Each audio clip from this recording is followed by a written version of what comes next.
ADHD can feel like living with a curse that's been spelled on you. Why? Because compared to the norm, your brain can make your life totally chaotic and depressing. And if you don't manage to avoid falling into this curse, that's the prison population. That's the addicted population. That's the unemployed population, the marginalized, the people who can't stay in a relationship, the people whose dreams never come true and who die young. Yeah, it can literally take years off your life. It's almost like 95% of people are starting at level 1, whilst you are starting at level -10. However, if you manage ADHD properly, if you learn to master this curse, you can actually become super successful. And despite what you might believe, it can actually become a blessing. And I'm going to show you how you can easily do that in just a minute. But first, let's start out by analyzing why it's always so black and white. Why is it that you will either fail completely or become massively successful? Well, it's the same reason why you either exercise really hard or not at all. Why you either eat really healthy or really unhealthy. Why you're either hyper-focused or not focused at all.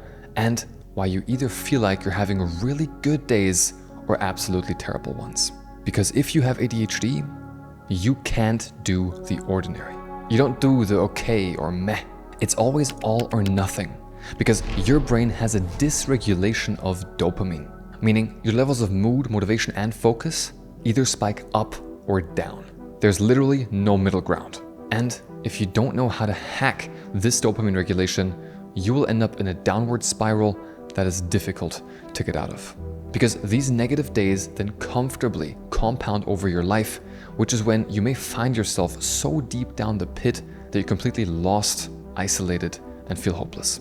On a path that often feels like it's predetermined by fate, because you feel like you've lost all control. But what if we could compound the great days instead? What would happen then? Well, I can tell you what would happen. Our brain would level up faster than any neurotypical person ever could.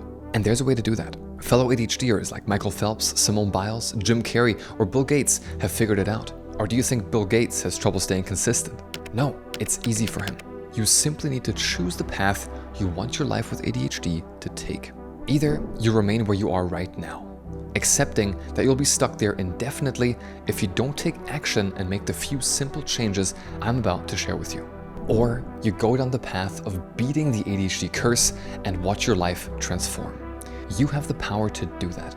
And it's never too late to go down that route, no matter how hard things are feeling right now. You don't have to be a slave to your brain.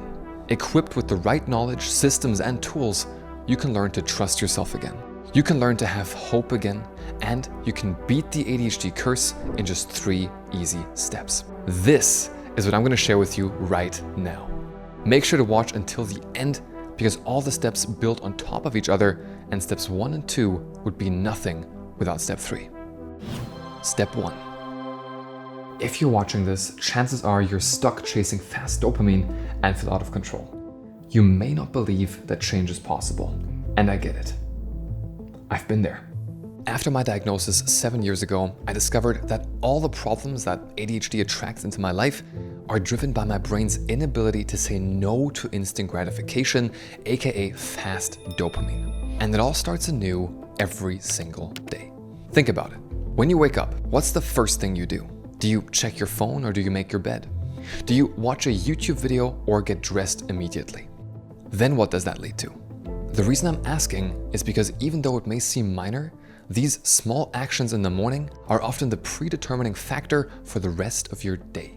You either get stuck in a negative dopamine cycle after checking your phone and losing yourself on Instagram, or you get stuck in a positive feedback loop of accomplishment that gives you momentum to tackle more. Because while things like checking social media make you feel really good right away, we know that they are also a lot more short-lived. The pleasure is artificial and therefore fades quickly, leaving a desire for more and opening up the potential for addiction, especially when you have a dysregulation of dopamine. And so if you chase dopamine in the morning, you will end up in a dopamine-seeking loop for the rest of your day. For example, if you check your phone in the morning, you will much more likely get distracted by it again later, because when your brain is looking to scratch that itch, it almost instinctively reaches for that phone. Before you even realize it, you're distracted again, doom scrolling, not doing what you actually wanted to do. And when you put your phone down and try to concentrate, it gets more difficult every single time. If this was a game, this would almost be like if you kept choosing the same passage where a spider keeps attacking you until you're dead. You keep leveling down and have less and less power. After the 50th time, it's almost like you're in a trance, just clicking on that passage, not knowing why. It's like you're a puppet with no control. But we all know those ADHD mornings, right? Those mornings where your restless brain didn't let you sleep, where you literally lie in bed and tell yourself that today is lost. You start thinking about all the things you should be doing, and the day just becomes bigger and bigger and more overwhelming. And how are you going to be able to follow through with this for the next couple of weeks? What are people going to think? Let's just check your phone for some quick relief and stop. Breathe. What's the first thing you can do right now? Is it just getting out of bed? Okay, let's do that. Wow, that was actually all right. Okay, now let's get under the shower and see what happens. Okay, time to make the bed. Wow, I'm feeling better already. Okay, now let's just sit down and try to focus. Do you see what we did there? One little exception for us ADHDers can cascade like a domino effect. And so instead of getting stuck in a negative dopamine cycle, it's almost like we charge ourselves up. Instead of stressing about the day and thinking about everything we needed to get done, we built an on-ramp for our ADHD brains. I know, those negative thoughts when you're lying in bed are so stimulating. I'm not this person today. I can't do it. This is too much. But for us, very often, it's just about showing up and seeing what happens. We get overwhelmed by thinking about everything that needs to get done. And everything changes once we focus on just the first couple of steps. Just making your bed and seeing what happens.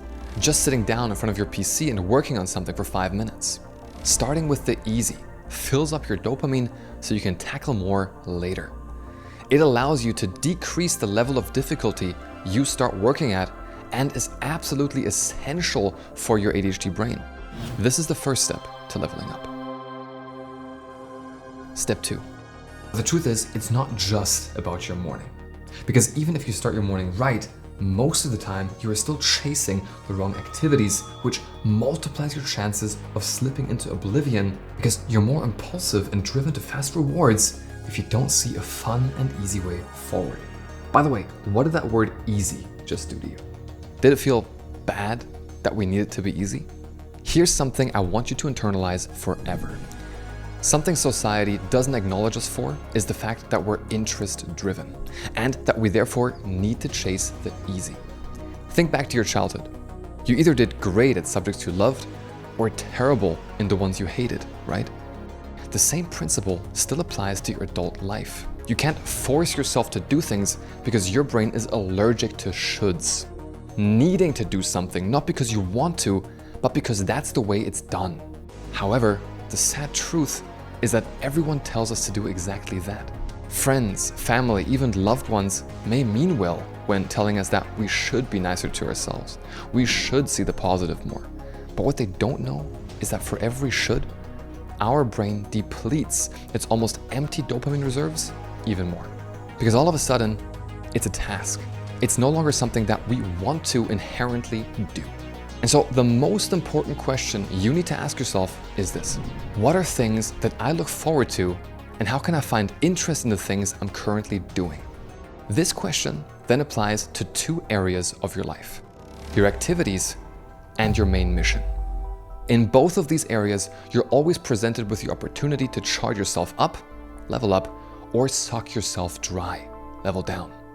Activities are things that live next to your main mission. Think of activities as small side quests that either level you up or lead you astray. The types of people you meet up with, the things you do with them, the things you do alone when you're bored. I want you to ask yourself, do these things usually charge you up? Do you have more energy after? Are you doing things that you actually enjoy, or are you living someone else's life? Are you finding that you need to constantly force yourself to do something? Are you finding that you're constantly masking your true self with the people you're with? Can you actually connect with your people and satisfy your social needs. Here's a good test. If you find yourself chasing fast dopamine after the activity, like through fast food or alcohol, chances are these people or things are poisoning your mind to chase instant gratification and aren't truly satisfying you. If that's you, don't worry, because it's never too late to change these activities. What we want to start doing is getting dopamine from them instead of them getting dopamine from us. I want you to imagine for a second what it would be like if it was easy to get dopamine from exercise, connection, or work. Sounds weird, right? For some reason, it's never something we associate with being easy. It always sounds like a chore. You should exercise more. You should call your friends more. You should work more. So deflating. I immediately don't want to do it. But what about wanting? Instead of weightlifting, which may feel like a chore to you, playing a sport you actually like.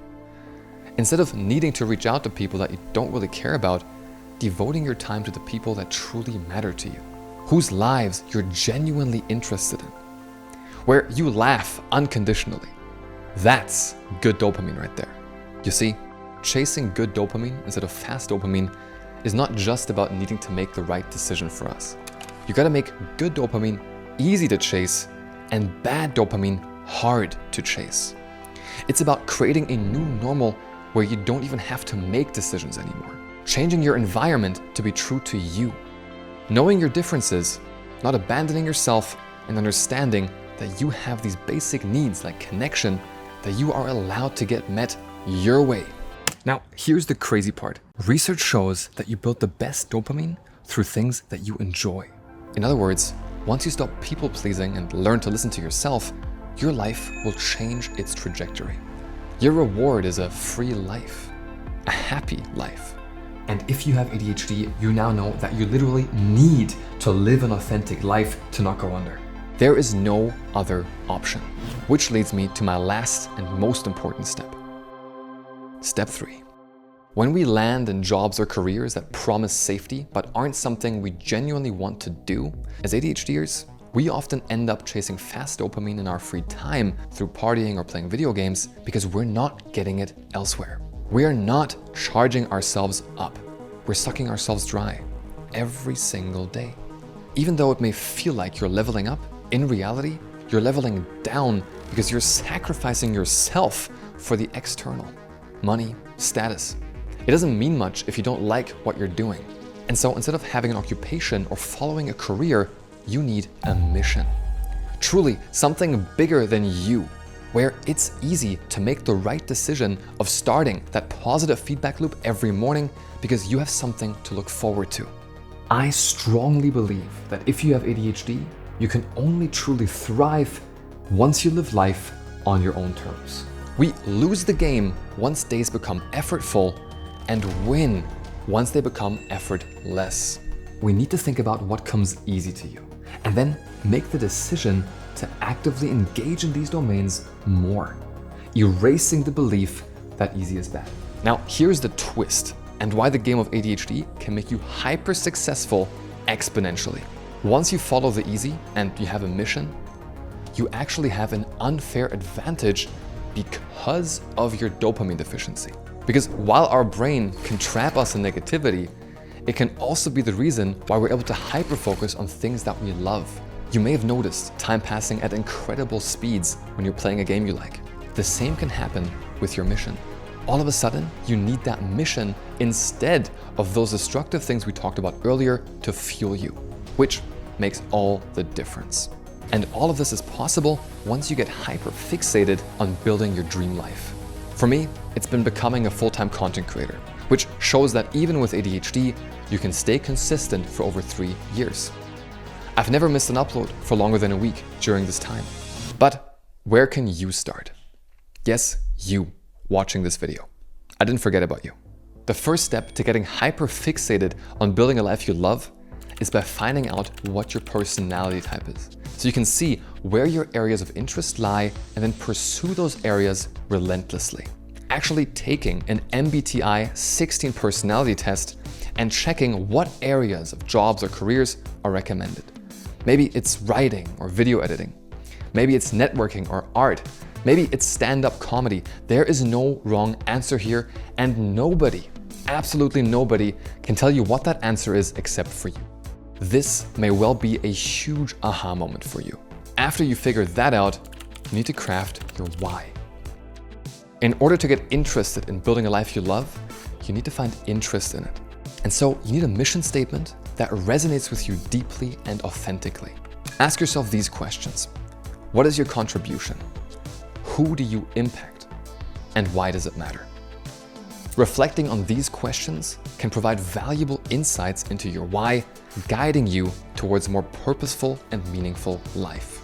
There's a reason why Simon Sinek, one of the most well-known motivational speakers, has ADHD and literally wrote a book on finding your why. If finding your why sounds too overwhelming, ask yourself what you're curious about. We can't fake that. And simply following your curiosity will lead to the authentic life that we're referencing here.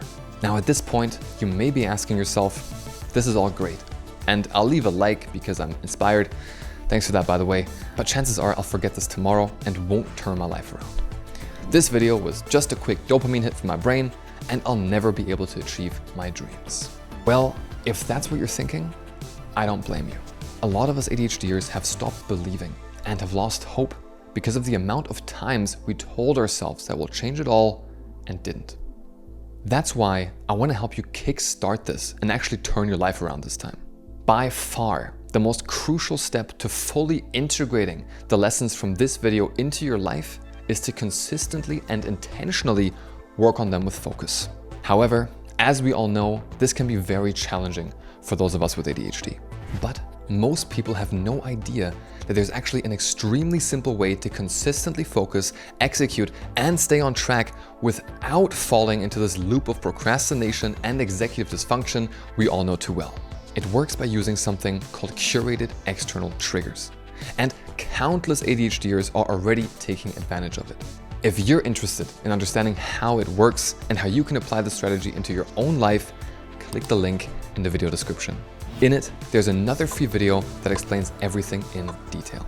So click the link below and we'll see each other in the next one.